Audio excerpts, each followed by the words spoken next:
afraid of things that have not happened and which we anticipate to happen. Because fear is not about what is happening.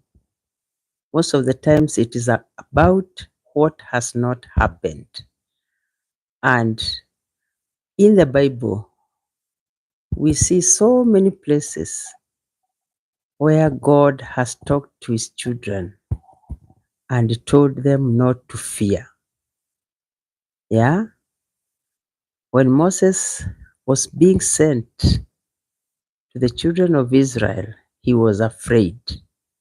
And he even started looking for an excuse of how he cannot talk. He's not able to talk. But God encouraged him and told him, I created you. I create dumb people. I create deaf people. And I create those who hear. But you are the one I have chosen. So God does not choose us because we are perfect. He chooses those who are imperfect and makes them perfect. But that one even brings more fear because we are afraid. How am I going to handle this task? How am I going to do it? You become afraid. But we are told not to be afraid. In Joshua chapter 1, verse 9, after Moses had gone to be with the Lord, Joshua took over his mantle. And God spoke to him and told him, do not be daunted by this great horde. Do not be afraid of them. Go wherever you will, and I will be with you. Most of the times we fear because we do not know who is with us. And that is what happens for those who are parents. When you take a child to bed and you leave them before they fall asleep, they will not sleep. They will start crying. They will start looking for you. But if you leave them after they are already asleep, then you have no problem. So, because when they don't see you around, they are afraid. So most of the times we feel afraid because we do not see God, we do not feel him. But the truth is, God is always there with us, looking at us, taking care of us, taking care of every situation in our lives, and making sure that we succeed in all that we partake to do.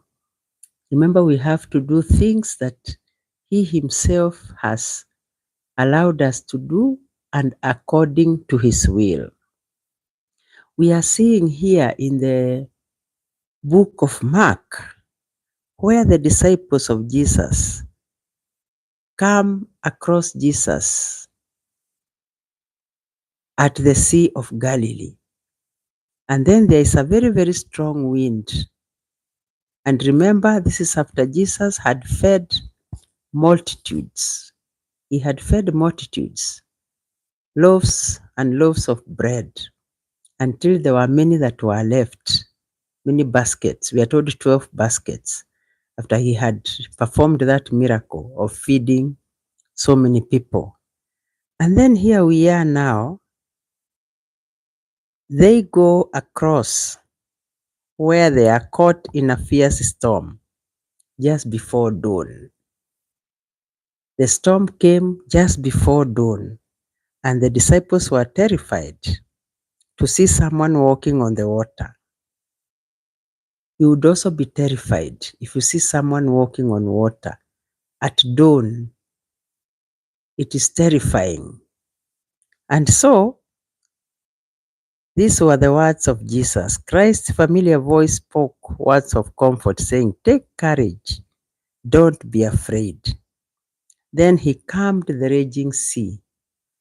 Most of the times we are afraid. We have storms all around us.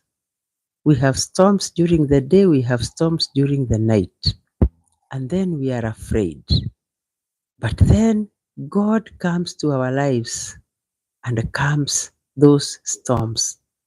For as long as we are going to call out on his name, and for as long as we are going to stay close to him during the storms, because these disciples did not know what to do. But Jesus is telling them, "It is I, do not be afraid." Because they didn't know which ghost is this that was walking on water. And now there is a huge storm. Our lives are full of storms, and we get scared. We get scared because of these storms.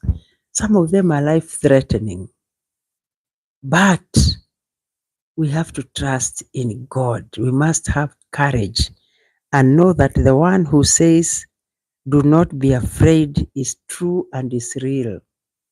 So we should not be afraid. We should not be scared. When he calmed the raging sea, even as they struggle to fully comprehend the experience of Jesus' power, do we believe in that power of God to get us out of a situation? What situation are you in right now? Just trust that God can get you out of that situation. Just believe that the storms in your life will be calmed by God Himself. Just trust Him. Excuse me. Trust Him and believe in Him, and you will be saved, because storms must come. But do we take courage? Do we? Or we get afraid?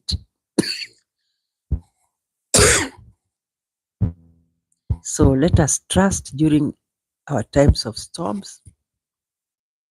Let us trust that God's hand is with us. He is holding our hand and He will not leave it. So if this message has helped you, I have to stop there because I have some irritation. Please share. It's a short message, and God will bless you mightily. Thank you.